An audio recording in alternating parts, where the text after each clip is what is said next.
And hello, this is David Rovix with another episode of Discussions with David, which comes to you sporadically most Wednesdays and some Fridays, as and along with Fifth Estate Live, which comes to you on Tuesdays, and they're all hosted by me, whether they're produced by me or not, and they are all happening generally right at this time at 10 a.m. Pacific, noon Central, 1 p.m. Eastern, 6 p.m. in London and Birmingham and elsewhere on that side of the pond. And then it turns into a podcast afterwards. If you look for This Week with David Rovix, wherever you get your podcasts, we are currently broadcasting on the Facebook pages of Popular Resistance, as well as Cable Community Radio here in Portland, as well as my own Facebook, YouTube, Twitch, VK, LinkedIn, and Twitter channels. And today I have the great pleasure of spending the hour with a wonderful man and musician and actor and activist who I first met many years ago, who founded, along with other great folks, Banner Theater back in 1973. And, um, and we're going to talk about that. Dave Rogers, great to have you on my little live stream show. Hi there, And David. you Dave, you were just talking before we went live about your latest project, which is really kind of very representative of the kind of work you've been doing for the past 40 odd years with Banner Theater. And can you talk about what you're currently putting together and how you're putting it together? I just love Yeah, the sure. process. Yeah, I mean, since the whole COVID crisis, of course, live gigs have just disappeared. We were touring a show called Free for All, which was about the wholesale privatization by stealth of the National Health Service, which used to be a nationally owned and controlled health service, but is rapidly being given to private companies to run. And so we were in full flow, and then all the gigs just disappeared overnight. So what we've been doing since then is writing songs uh, and re acquiring old songs that we in our repertoire, putting images to them, and doing virtual gigs, stringing them together to virtual gigs. But most recently, I was just talking to you about there's a dispute at it's called Heartlands Hospital in Birmingham, where the management has, in their wisdom, decided that they'll use the COVID crisis to change all the working conditions of the porters. The porters, I don't know if you have that term in the US, but porters are people who do all the moving beds and stuff like that. Mm. And they were going to put these draconian rotologics systems onto the porters, and not surprisingly, the union Unison, they went out on strike and asked us if we would write a song video to support it. So we interviewed one of the union activists and the porter, wrote a song, and our last viewing it had 17K hits, which is pretty good for us. So Yeah, yeah. the union kind of whacked it around all their contacts, and we sent it around ours. So it's very much a kind of typical Banner style piece of work where we use interview material intertwined with song, and we bang images up behind it which complement the song, tell the story, fill out the And the story. interview material is material that you guys have collected as part of the process. Yeah. Yeah. And what was interesting about that is normally when we're doing a show, we go out with our camera and our microphones and all the gear and travel around the country doing it. But Yeah. what's been interesting this time has been using Zoom to actually get. I mean, our engineer works on the recordings to make them better, but actually, it means you can go all over the world. So we've also did a project a couple of weeks ago with Palestinians talking about the occupation, and we got we're thinking of doing another one as well You with my find them partner generally. Antonia, working with Mm, Palestinian women to look at the situation of women in Palestine. So suddenly, yeah. I never would have thought of doing this before. You can the crisis, one of the, if you can say a positive thing, it's opened the world up in a lot of ways, and that's been quite interesting. Really interesting, isn't it? Especially places like Palestine, where Yeah, it's so hard to get to and so hard to get out of. And yeah, yeah, yeah, I've found that the during the pandemic, although I'm doing a lot fewer gigs, when I do gigs, the billing is often extremely international, like way more yeah, international than would otherwise be possible. With plane absolutely. tickets and budgets as they are. Yeah, Yeah, yeah. No, it's so that's quite interesting. I mean, there's a big farmer strike going on in India, and we got yeah. lots of good Indian They comrades need more over here. tractors, huh? So we're thinking, wow, what we could get Yeah, some interviews with people in the occupations and and the street stuff, and write a song and get that around to raise people's awareness of what's going on. Because all we get in the news here on the BBC, all you get is COVID, and but you don't. We don't hear about international news. Well, the yeah. media is so crap that the wider world disappears. And that's a bizarre mind control experiment I've always found, because the strange thing for many people who might be listening to this interview from the United States, to hear you in England say, the BBC doesn't talk about international news. For many listeners outside of Britain, they will say, "Wow, that's a very strange thing to hear this guy saying," because when we listen to BBC, international news is almost all we hear. And of course, as this is also true with Voice of America, if there's anybody out there who listens to Voice of America programming is not even allowed to be shared on social media within the United States. I mean, there is a total ban on it, Mm, but mm. which is kind of bizarre, because it's like BBC World Service is like pretty good international news coverage that the domestic audience is only in our case in the US never allowed to hear, and in the case of Britain is allowed to hear starting at 1 in the morning, ending at 6 in the morning, right? So Yeah, it's and you get I your know. sort of global news broadcast that you get for domestic audiences in Britain is on Radio 4 at like 1 o'clock, and it's called like PM, and it only has about 10 minutes of international news. The rest of it is British news, maybe European, and that's the international broadcast. But of course, if you stay up to 1 a.m. and listen to NewsHour, then you get, actual, some global coverage. But it's Yeah. so true. I only hear about the protests in India on Al Jazeera. I mean, that's if you Well, want to see exactly. footage of it. Yeah. I tune into Al Jazeera or RT, as long as it's not talking about Yeah. Russia, or uh, As long as or they're not talking about Russia. Yeah. As long yeah, as, yeah, it's okay. exactly. It's very good. Very some good radical programs, I agree. or a listen to Democracy Now or Real News Network, and Yeah. it's and the BBC is fighting will be fighting a battle about against privatization, but to be honest, it's gotten so bad that I think they'll have a hard job. People saying, "Well, why defend it?" I mean, I shouldn't say that, Yeah. but really, the particularly the news. And okay, there is other stuff. Some of the other stuff is Oh really yeah, good. some of the history stuff is great. Yeah, Yeah, yeah. As yeah, long as it's 50 years ago, then they can do some pretty yeah, good coverage. exactly.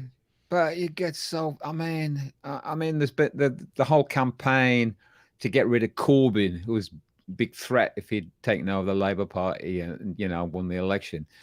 The And this has been BBC's such role a was absolutely appalling, absolutely appalling. and Yeah, let's talk using about that too. anti-Semitism, all these kind of stuff to trying to undermine what Hmm. Corbyn, who was of all the Labour MPs, clearly standing out against racism.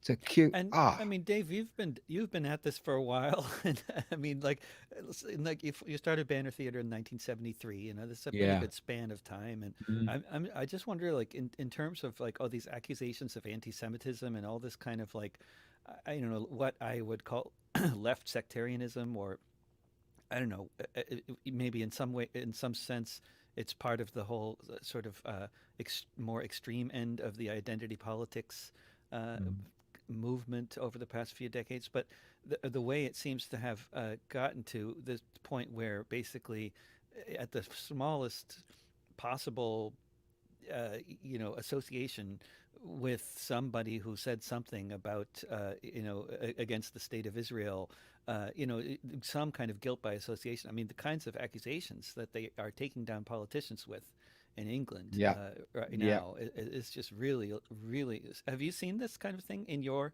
lifetime? I mean, Well, I what? see it now in terms of, I mean, like Labour Party activists, I know many have been purged out of the party on the most, for criticising Israel, basically. I mean, again, Do you I remember that think, kind of thing happening in the 70s or 80s in the Labour Party, or even in the 90s? I mean, the Labour Party's always been a A kind mixed of, bag, yeah. it's a mixed bag, yeah. I mean, the most progressive was after the Second World War when the National Health Service was established. Nye Bevan, set up the National Health. But at the same time, they were in charge of deploying the troops to put down the uprisings in India, and so Yeah, it's a mixed.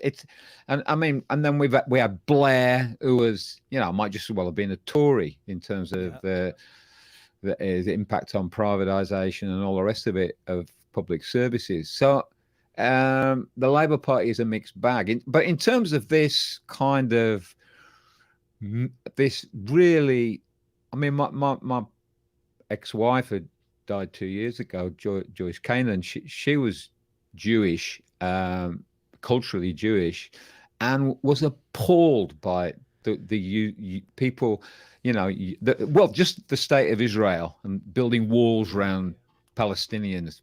When look what happened to the Jews, and but the weaponizing yeah, of anti-Semitism to purge people out of the party and make sure that the Labour Party was a pro-Israeli party, is absolutely disgusting. And I've never seen anything like that in my lifetime. I really haven't.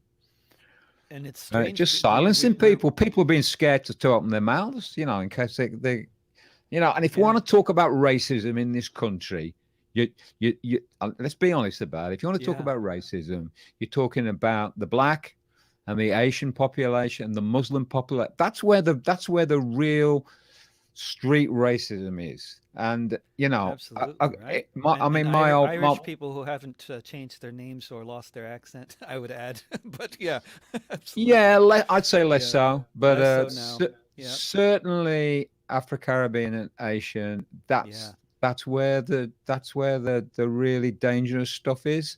So yeah, my old man was worked in the foundry trade. He was in London during the 30s, and at that point in time, there was a big working class Jewish population in the East End of London. I mean, he was involved in the Cable Street yeah. uprisings against the Ah, fascists then, but that's a very different world now, so to see a big Jewish working class in this country, it's I don't think there's very much of that. And it's not to say it's not an issue, but the weaponizing of it is an issue. yeah. Oh yeah. And I'm so sick of it, really, Me too. absolutely sick of it. So sick of it. And what a wonderful guy to be taken down like that. And of course, what a Corbyn, and what a blatant campaign of fear mongering. And I mean, just like, obviously they don't. It's not that they think he's an anti-Semite. Actually, No, nobody no, seriously no, thinks he's an no, anti-Semite, right? no, No, it's a totally ridiculous accusation. absolutely. What they don't like, to be clear, is his opposition to fascism. Is this politics? Full stop. I mean, let's face it. We weren't talking about revolutionary politics here. We're talking about a return to social democratic politics, of which were predominant in this country in the 50s and the 60s. That's what we were talking about. This wasn't a revolutionary move, Yeah, but and even also that in terms is of not foreign stomachable policy at the too, moment. though. In Huh? terms of foreign policy, though, that's also, I think, a concern, a big concern among the supporters of Israel when it Yeah, comes to somebody like Corbyn coming into yeah. power, because hopefully he wouldn't just be giving a blank check politically and economically and every other No, way, like no, most. absolutely. Yeah. No, no. When you started Banner Theatre, I mean, in '73, the Labour was in power in England, right? I mean, it was like, I just think of, like, I think of your career trajectory starting as it did at the time that Labor was in power, and there was a big strike going on, which was victorious, I believe, a minor strike. I'm trying to remember. There was something in the early '70s that you were involved with, which was actually a big victorious struggle around right, and then like how often does that kind of shit happen since then, you know? But it just seems like you, like so many other artists that I know, actually started your career on a high point, and it's been basically, you know, compared to that, it's been basically fizzling ever since, but through no fault of your own, you know.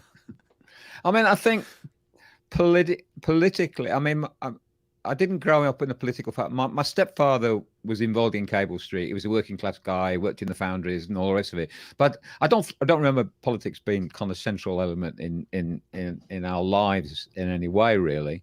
But I think I got interested in politics through the folk revival, which was big in the 1960s and 70s, you know, and I started going to a folk club in Birmingham called the Greycock Folk Club, and got involved with. Well, I mean, we had a policy there was that we don't just sing traditional songs; we write new songs in that genre about what's happening in the world today. And Was that a controversial thing at the time? I mean, because I'm just thinking of like in the early '60s in the folk scene, how kind of writing your own songs, at least like in Greenwich Village, like it was kind of looked down upon. You were supposed to learn all these traditional songs, and if you wrote your own song, you were supposed to like say that somebody else wrote it. You know, it was kind of like that kind of vibe for a few years, from what I have heard. You know, I've never been part of I that kind of. think there was a strong left kind of current in the folk song revival, you know, so I think there were clubs which were fiercely traditional. And you know, if you sang a new song, it wasn't a folk song, it couldn't. But I think there was a good number of clubs that, you know, were happy to have a smattering of political songs, or you know, so a contemporary song. So I don't remember it that way, but I mean, the club that I got involved in was a very unique sort of situation. Really, it was one of the key organisers there was a guy called Charles Parker, who was a BBC producer, a left BBC producer who got the sack, radio, Of course. and he worked with Ewan McCall and Peggy Seeger, creating a series of radio programs called the Radio Ballads, which Hmm. were kind of revolutionary in terms of content. It was the first time, where pioneering time when you had portable tape recorders. So, but you had kind of machines this big, which was a portable tape recorder, but you could go out, interview people, get their stories, and make a radio program with you know. And there was a big battle in the BBC about, oh, we can't have all these working class voices because nobody's going to understand the Newcastle accent or a Wolverhampton accent or whatever. And I know he had the team, Ewan McCall, Peggy Seeger, Charles Parker, had a real battle on that front. And I think that that kind of that conglomeration, that group of people was central to kind of Banner's involvement. We worked very closely with you and Peggy. They did workshops with us, and yeah, I had songs critiqued by you, and I was a brilliant songwriter, you know. Yeah. And that Ewan McCall came out of the workers' theatre movement in this country, and people don't know anything about this stuff. But in the 30s, there were working class theatre companies all across this country, in every major city and town. And that's a tradition that goes way back. Political, you know, Yeah. people are going about political songs, political folk songs, miners' songs, strike songs, you know, even the ballads critiquing, you know, feudalism goes back a long, long way. And And in the Ewan was 30s, was it a big central to that. communist? Was the Pardon? Communist Party was in the 30s? Was the Communist Party a big part of that? Like in the United Well, States, I think that was true. Ewan was a member of the Communist Party. He Hmm. formed Theatre of Action and Red Hmm. Megaphone. These were street theatre companies in the 1930s, and were really centrally important in a whole load of ways. I mean, Joan Littlewood, who was a really, really important person in terms of documentary theatre, worked with Ewan in the 30s, and formed a theatre company which was really important in London. So that tradition goes back way back, you know, and it's got roots in kind of the blue blouse theatre movement in the 20s, coming out of the Soviet Union and Germany. So there's a Ewan carried that knowledge, and I think that was also really, really important in the work when Banner was established in 1973. We were doing in the folk centre and the folk club, we were doing performances before that, and it took the basic philosophy. I think I would say is that working class language is powerful. So you prioritize interviewing workers and getting their stories, not because in some patronizing way, but because the way they express themselves is generally better than the way middle class people express themselves. And that's, even if it breaks all the rules of English. So a kind of understanding about language. I mean, the first shows that we did, we'd interview people, and then because of the technology, performers on stage would speak what we call actuality. We'd speak the stories that we got, and but now we use video interviews, so because things have moved on. But that kind of formation, I mean, the first show we did was one of the radio ballads. It was a reenactment of a show about the miners. And it Big was Hewer. also, as a radio ballad, it was also broadcast on Radio 4 or something like that, or was Yeah, it? I don't know if it was So Radio it was 4 then. I can't remember, but it one of went those, out. but it got good you got some good publicity from that on so it was actually, I mean, it wasn't entirely a fringe affair. There was some backing from a BB, some kind of elements of BBC was involved and stuff. That's Well, you know. the radio ballads were like 10 years before this, but Hmm. we went back and we made links. I mean, the first performance we did, we had miners coming from all over the country to see it, and we had performers on stage speaking the recorded material that Ewan and Peggy and Charles had got, with a big back reaction screen of pictures of pits and miners working underground. And so right from the very beginning, we had that combination of visual and song and music and performance, And So from the beginning, you had that format of getting the material by talking to people yeah, involved with the struggle and yeah, then putting yeah, something together. That's absolutely. fantastic.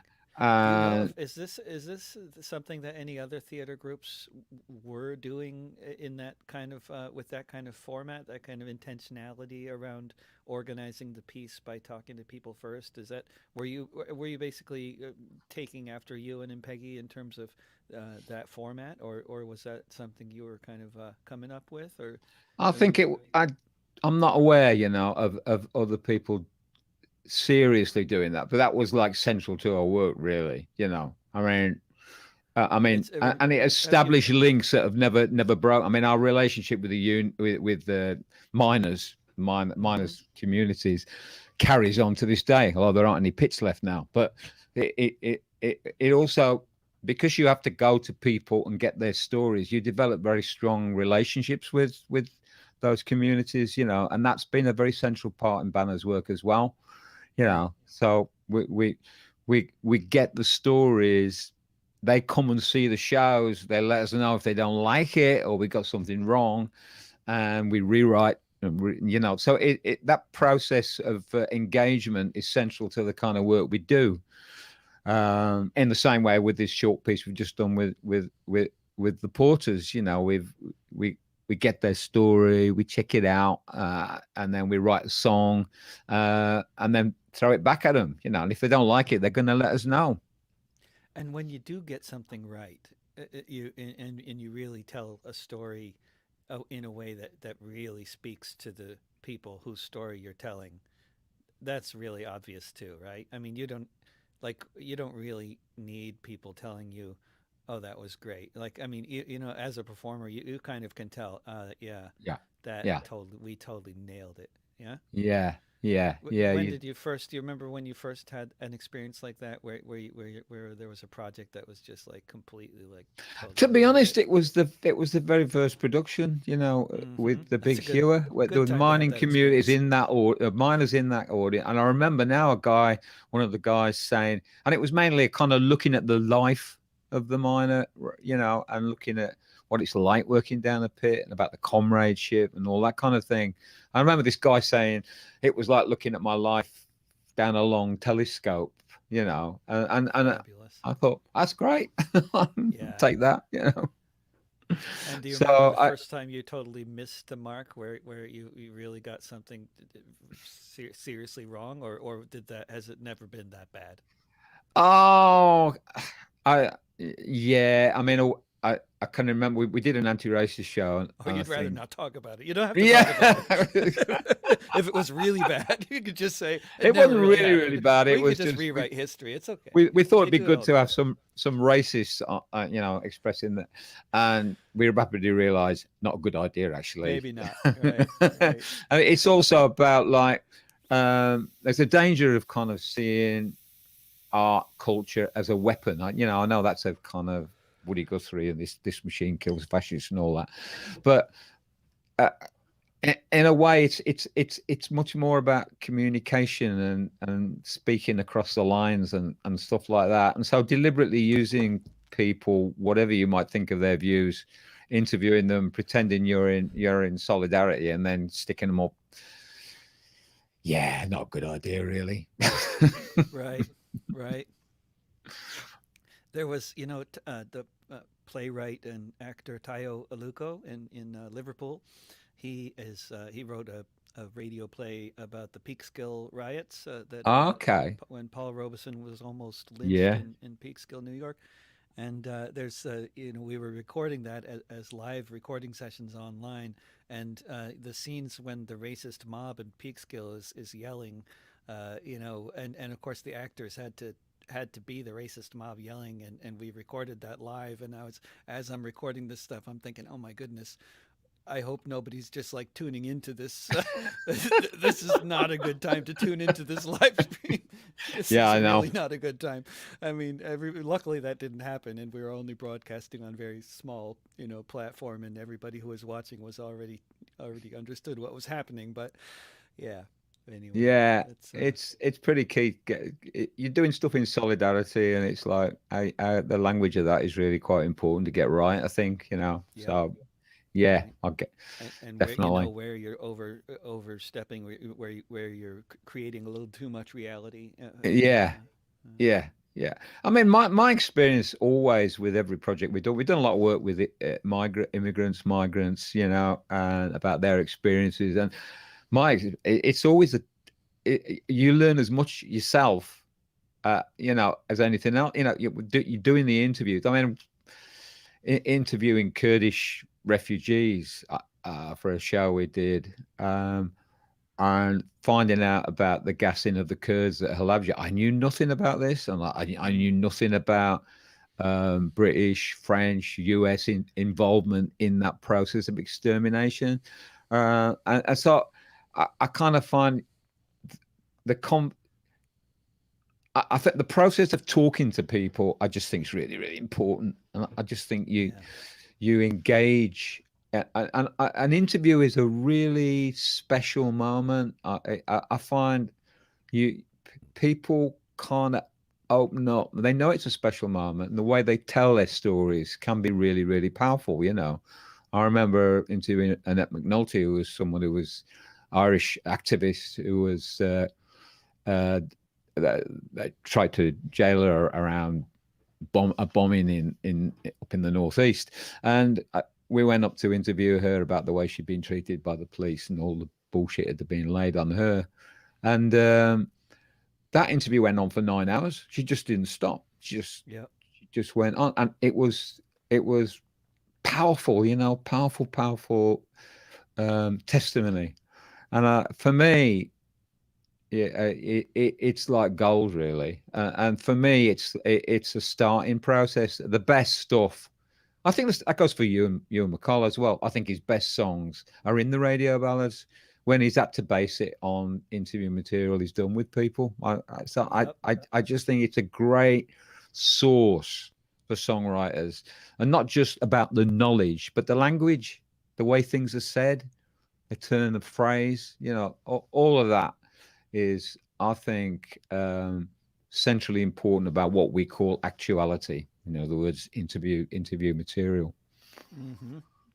I've noticed with what you mentioned with Ewan, and I've noticed with other songwriters as well, with a lot of different songwriters that some of the best material is written based on like sort of like a project like that, where they have to write something based on interviews or based on some kind of parameters that they've been given by somebody else. But I don't know if that's just so, sometimes having parameters can create more powerful work than just being able to write whatever you know look at the Yeah, music.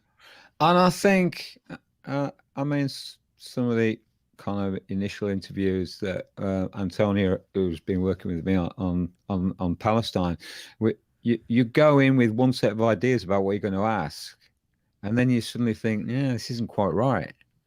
What we're getting back is different to what I was expecting to get back, and maybe there's a change of direction need. So it's not just a one way street that you go Yeah, in. Oh, I know what I'm going to do. I'm going to write this song. Blah blah blah blah. It's kind of the best is when it's a bit of a dialogue, and you've got to adjust where you're coming from. Do you know what I mean? yeah, absolutely, absolutely. Have, when you think about your work that you've been doing since the 70s, do you think about like do you put different spans of time in your mind in different categories, like there was this period of time when that movement was going on and was particularly active and we were doing a lot of stuff around that, and then there was this period of time and Mm. then other periods of time when there was like very little happening, like do you have the past 45, 50 years kind of mapped out like that in your head to some extent? I mean, I know Well, I I do. mean, you were asking about the 70s, and Yeah. I mean, yeah. After Collie Laddie, the first show we did was called Saltley Gate, and it's the 50th anniversary of the next year. So we're doing a big project reinstating that. But Can that you was tell us a Tory little about Salt government. Lake Gate too? Like, because Yeah. people, I'm sure most viewers are from North America and have never heard of it. Okay. Well, in 1972, the miners in Britain went on strike. They wanted a 35% pay increase, which is pretty good. They got it. And that was a union that had been inactive for a lot of years because there'd been a big strike in 26, national strike, a general strike in support of the miners, and they were defeated. And it broke the back of the union for a long time before they were able to rebuild. So in 1972, in March 1972, they went on strike. And it was at that point in time, they were mobilizing mass pickets. So if you've got a coal plant or whatever, you'd send a load of miners out in cars, and you'd block the stop them, the lorries coming in and out. Well, in the middle of Birmingham, in a place called Saltley, there was an enormous pile of coal, enormous pile. All the pits were shut down, but this was a mountain of coal, and it had been stocked up because the government had been preparing for a strike. So Arthur Scargill, who later became the general secretary of the miners' union, came down to Birmingham and went knocking on trade union doors, leaders, and said, "Look, we don't need money. We don't need pound note consciences, as he called it. What we need is people down on that picket line to close that plant down." And 20,000 car workers from Birmingham went down and went out on strike and blocked the gates, and they closed it down. So in terms of solidarity, that was a massive kind of victory. Completely, of course, in terms of history, we talk about, pulling down statues around Black Lives Matter. In terms of working class history, no kids in Birmingham would know anything about that. Do you know what I mean? Unless I perhaps their know. grandparents This happen to this is talk so about it. disturbing to me, and the fact that like it's like this kind of working class history is just it often seems to me to be the most hidden kind of Mm, history. Although I mean I don't want to you know emphasize the term most too much because I'm sure I'm wrong, Mhm. but it is so hidden, Yeah. and is so much more hidden than other forms of history that we think of as hidden. And like I would say here, there's we are learning so much more about the history of institutional racism, and Mhm. as we very much should learn Yeah. about, Yeah. Yeah. but we don't learn about the history of anti-racist, multiracial labor union resistance Nope. to Nope. institutional racism. So Nope. if we're only hearing about the racist shit, and we're not hearing about the resistance to it from the working class that included white workers as well as black and Yeah. brown and everybody else, Yeah. Yeah. then what kind of bizarre, twisted sense of history do we get? Yeah. I mean, it's very disturbing to me. Yeah, it is. I mean, I mean, I was supposed to be giving you a rundown of the past 50 years, but the irony of I always distract 1972, myself with my own questions.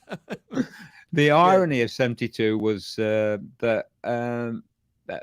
the trade union study center, which is in the middle of Birmingham, in South Birmingham College, a guy there who Paul McNee, who was head of the centre at the time, he had a mural done to commemorate Saltley Gate, and it was all around the room.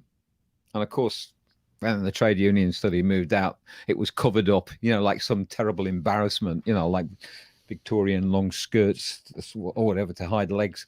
Oh, It's like great so story. that was completely hidden up, and at the moment there's a campaign going on to get it actually back and used and seen somewhere. And Yeah, so that you know what I mean? yeah. It's like an Hide the embarrassment mural. about our own bloody history, apart from anything else. You know what I mean? Absolutely. But 72 was really important because after 72, the miners won. 2 years later, they went out again, and the Tory government of the time said, it's either us or the miners. Who are you going to vote for? And people voted for the miners, and that got rid of the Tories, and the Labour Party came in. Not that it made an awful lot of difference, but anyway, in terms of the era, I think the 70s was a big political moment in working class history in this country. There was Yeah, strikes. You'd actually hear shop stewards on the radio. Good God, believe that. You wouldn't hear it right. now. Yeah, you'd And never there hear it. was a strong working class movement, sub-revolutionary, really, and I think that scared the shit out of the establishment. And particularly after Heath was brought down in '74 by the miners, they prepared for the next 10 years. There was a Ridley plan, and they prepared to sort out the miners once and for all. And the miners' strike in 1984, which is one of the most important battles that Banner's been involved in. We worked full time supporting that strike. Didn't have any money, Mm-hmm. but we just went out on picket lines, did a collection afterwards to get us petrol, and playing on picket lines, playing on in miners' socials, busking and to raise money on the streets. But in '84, that battle was to break the miners' union. It was not about. They said it was about too many pits and blah blah. It was nothing to do with that. It was the union which was the most powerful central union in this country, which was the Mine Workers Union, had to be destroyed, and that's what they set out to do.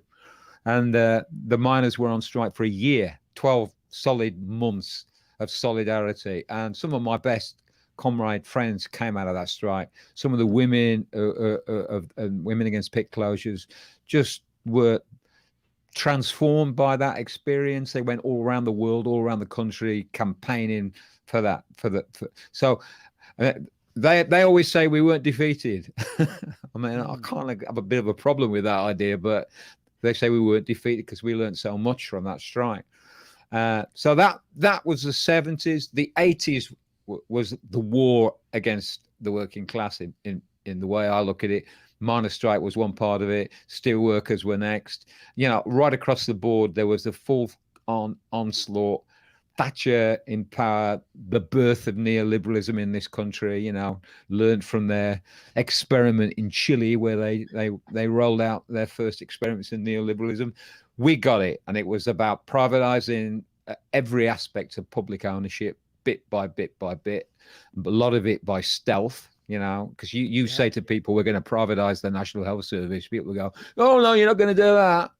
Well, it's by stealth. It's been done by Labour and Tory governments, and the One little piece 90s at a was time. that process of neoliberalism, really.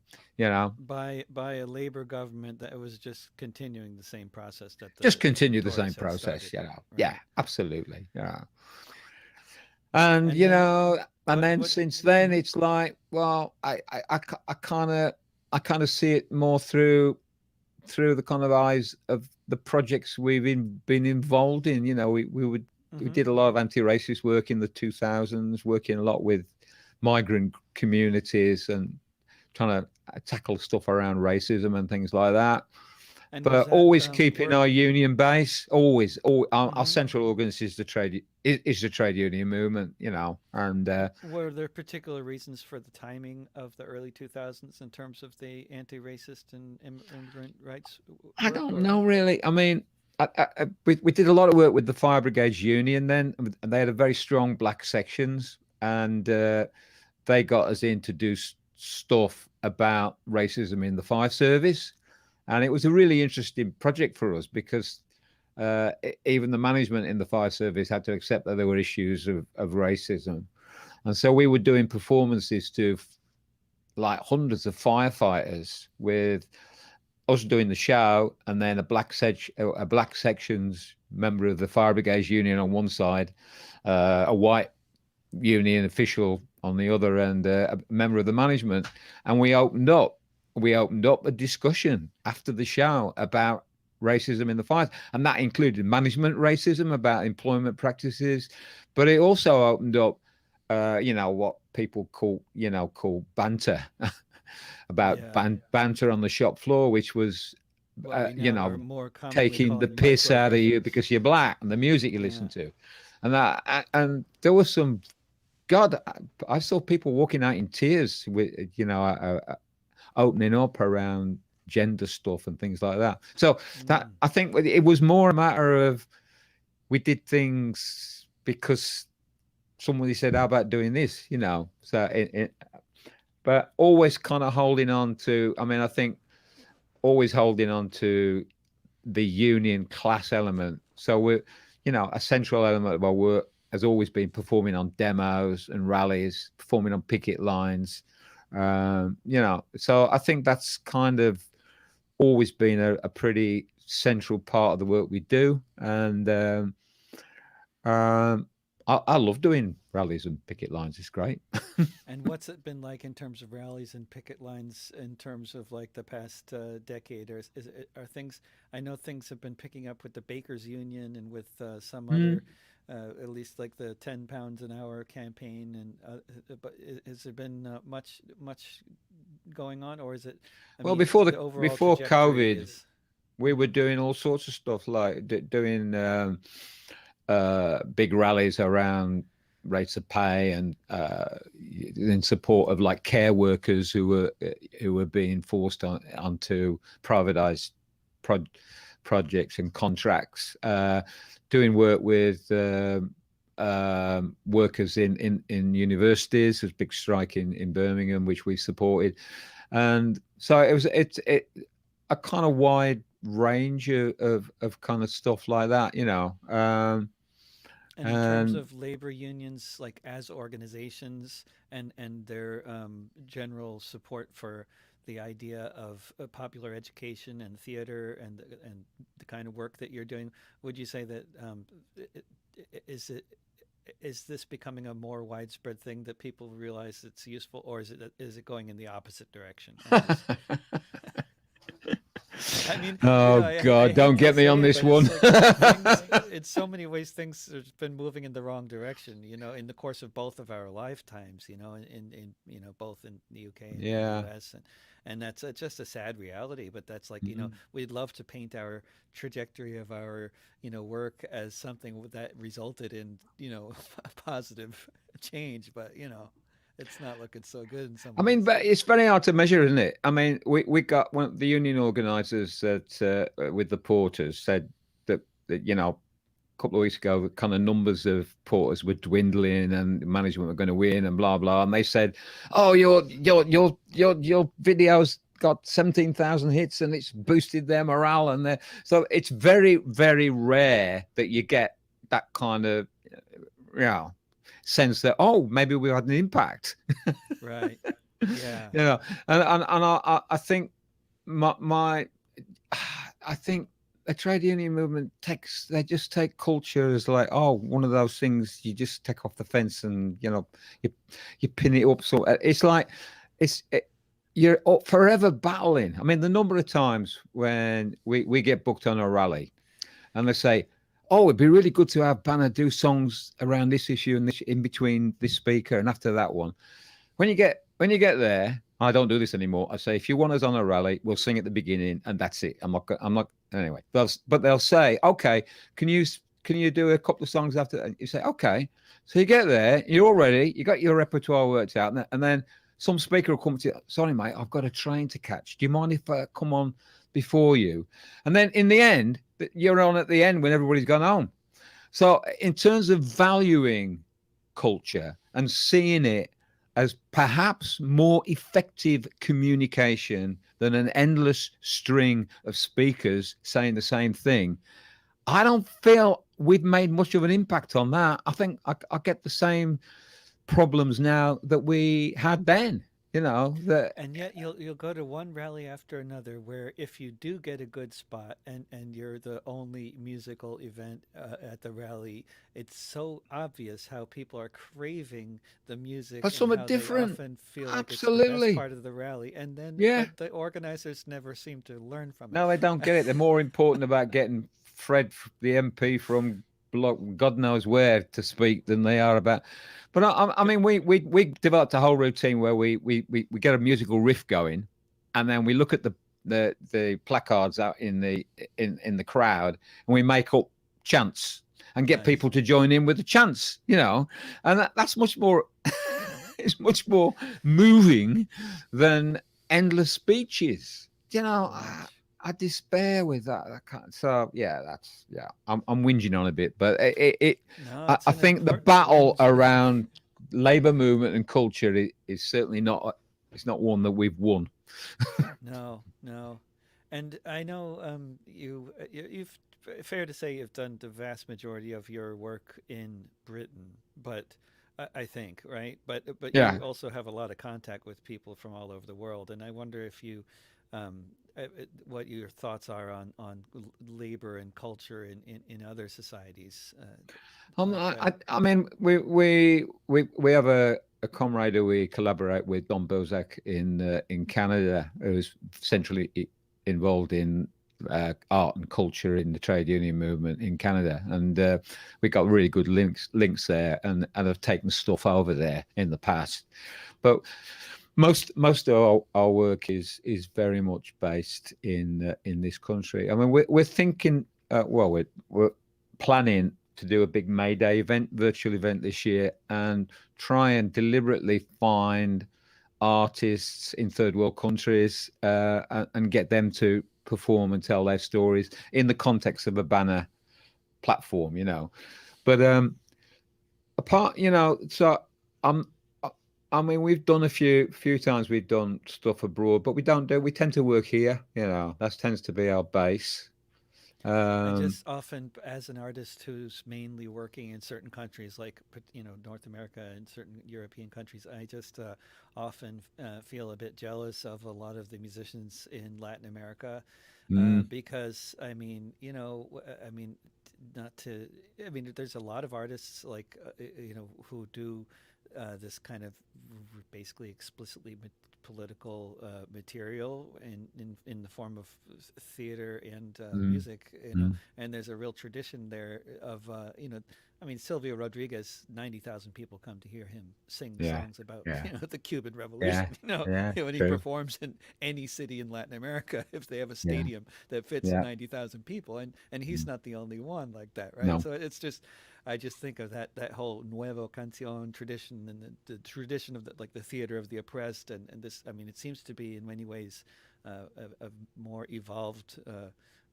reality in Mm, many countries than it is mm. in I our th- countries. I think it's been deliberately undermined. You know, I mean, I kind of look at the whole music business in the West, and I mean, the thing I really value about folk music is it's the voice of the people. You never know who wrote a folk song. You know, there's no names on them, and people will take a song. You know, this stuff about copyright. People will take a song, they learn it, and they think, "Oh, I don't like that verse. I'll drop that out, or I'll change that one." So there's a kind of tradition in those communities of everybody being an artist. Well, not everybody, because some people, don't like singing, but in rural communities back then, a hell of a lot more would have owned those songs. Yeah. And I remember in the early days of the folk, we interviewed people like Sam Lana, traditional kind of farm worker in Norfolk, and he had a repertoire of 70 or 80 traditional songs, and they were about his life. And that the way that the music industry, with music all onwards, kind of made songs into commodities, which you sell on the market, and that creation of the star and all of that. I think we need a different idea about culture. We need a different idea about who owns it, who controls it, who makes it, and that I think there are models in. And I'm not trying to romanticize folk music or anything like that. I mean, we started off with a very puritanical view on, electric, booing Bob Dylan off stage. Well, I'd have to eat shit I now. love that the fact that that could be controversial. It seems so quaint, the question of whether It Dylan's does, playing and we got it electric. wrong. Wow. Okay, we Yeah. definitely got it wrong. But particularly when we start working with black musicians in Birmingham, as we have done. What are you going to say? What are you going to? Don't play What's your electric. attitude? Yeah. Yeah, I know. Forget it. So we had to eat our own words in a lot of ways. But I do think that I mean. I think it was the early days of that movement, and I think when movements begin, they're often quite hardline about, like the women's movement was very hardline, and the anti-racist. You get that kind of really hard line, and I think I learned a lot from that hard line in this country around music. And I remember when the Chileans came over after the coup in Chile, we had a lot come to Birmingham, and they obviously we made links with them because they they spoke our language. They were musicians and they sang songs about their struggle, and they had a very particular line that we do not sing American pop songs. That's imperialist music. Kind of go, I love it. yeah, well, there you got a point. It's like, so I think we need to. I think we need to think very carefully about form and about. I mean, I get sick to death of going to concerts and I can't hear a word people are singing because the way stuff is mixed now, the voice is just another instrument. What? I mean, in defense of sound people, so they are often trying to make the vocalists audible, but there's a lot of things working against that. I but know. but the but then what I encountered recently, an actual recording where the vocals were not audible, and I was like, I didn't even understand why No, make a CD where you can't hear the, because I know. there's no reason to do that on a recording. If it No, happens live, there might it might not, yeah. I know. I know. So, Dave, when you think about the future, I know it's nobody's talking about the future. Over here it seems because nobody has any idea what tomorrow will bring. But I hear at least my contacts in Scandinavia and Germany are talking about the future sometimes, and I think, whoa, well, you must live in a well organized society where there's a future. Are you having any future thoughts, or is it just the ever present, the pandemic? Well, I'm getting pretty old now, so and my future's getting increasingly short. Um, but I mean, I must admit, um, in terms of banner and stuff, I think we've kind of learnt a lot in this period, and in some ways, getting back to our roots about because we used to do a lot of stuff in the early days, just I look at the early days, and we would keep producing 3 or 4 shows in a year, and doing stuff for building workers and car workers and God knows what. And kind of going back to kind of grassroots work, I've really enjoyed, working with the porters and talking to Palestinians. So I'm kind of really interested in the idea of not just big touring shows, which we're good at, but maybe a bit more, what's happening on the ground right now, and banging those into programs which are just this is our world right now, So kind of I'm kind of thinking that kind of way. I mean, in terms of big issues, we've been planning for a while to do something on climate change, and uh, I'd be really interested in a project that looked at that from a trade union aspect, from a union working class prospect, about jobs that could be created in that capacity, about talking to firefighters at the moment about the way increasingly their work is about floods because of the climate change, and the fact that their numbers are being cut and cut and cut, so they can't deal effectively with stuff like that. So I think if we probably if we do the next big project, it would be around that.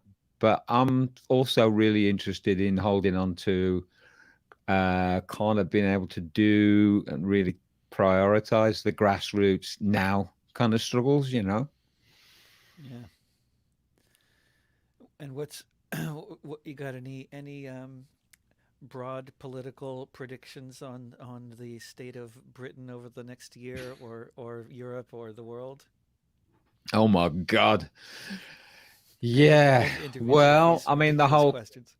the whole Corbyn. I mean, to be honest, I was pretty ambivalent about the whole project, because I always thought, well, it's always clever to be wise after the end, but I had a strong feeling it would fail because of all the forces in the Labour Party, which do not want to go left, that it would demoralise a lot of people. I don't know whether that's happened or not, really, but a lot of people have been kicked out of the Labour Party or on the left, or have left because they can't stand the politics of the new leader. So I don't know. I kind of feel you always think things are really grim, but then there's always another struggle emerging, And I mean, I look at the Black Lives Matter uh, movement over here, but all that's kicked off from what happened in the States, and there were massive demos and over here, and so I kind of feel there's a new generation getting involved in politics, certainly in this country, and it's going to be interesting to see where that goes, because I don't think capitalism, late stage capitalism, has got many options anymore. I think they're eating themselves up, and I think the only way out of it is bottom up resistance, really. And I got a feeling that's it always does, doesn't it? Even in the most reactionary. I mean, the civil rights movement came out of the 50s, which was a pretty reactionary, backward time, but it suddenly exploded. And I think that's what happens in history is, you never know what lies around the corner. Mm. So I think our role as artists is just to keep in there and not get demoralized, and remind people of their own history and capacities. Really, I think that's central role of culture. And you feel that in a good performance, don't you? You feel these are my people. This is the kind of love that you have for that movement and those people, and solidarity. And I think that's, for me, it's the meter culture is to be able to. That's not a very good image, me, but anyway, The what? the oats Oh, of the Me culture. Too. The what It's culture? that kind of. I think we got a really important role to play. Hmm. I mean, I was talking today about all this sectarianism that we got on the left. I think your song, "I'm a Better Anarchist Than You." I think it's brilliant. It's this kind of, we're Every this day I'm kind of glad I wrote it. sectarianism which always gets in the bloody way of stuff, doesn't it? Yeah. And every every political corner. It seems none of them are immune. Sectarianism. Yeah. Yeah, Dave, it's been such a pleasure talking to you. It's been great. it's good talking to you, David. Yeah. Yeah. I will. We'll sign off, and I'll upload this and talk to you again soon. I hope. Okay, Hopefully, where see you can in we person. where can we click onto it? Is there? Can you send us a link or whatever? Oh yeah, I'll send links. Yeah, and Okay. yeah, I'll send links And if and. people want to buy our Oh yeah. CDs, by the way, can I do a Oh, promo? please. I got your It's website, on Bank, yeah, but it's also bannertheater.co.uk. on Bandcamp, Ah, good, good. and that's www.bannertheatre.bandcamp.com, and you can see Good. all our stuff on there. And on Well, Bandcamp, as people may know, on Fridays during the pandemic, the artists get 100% of purchases. yeah, So from like noon to noon or midnight to midnight or something. I can't remember. But anyway, yeah, yeah, it's a good time to buy buy. their stuff on a Friday. Yeah. Take care, Dave. Talk to you soon. And you keep in touch. You too. And thanks for tuning in to another episode of Discussions with David, which you can once again hear archived on my YouTube channel if you go to youtube.com/drovix, or you'll find it in the video section of the Facebook page of Cable Community Radio and lots of other places, including in podcast form if you look for This Week with David Rovix, wherever you get your podcasts. And I'll see you all again here on the internet sometime soon. Remember, don't pay the rent. Mutual aid will get us through. Trust your neighbors. Till soon.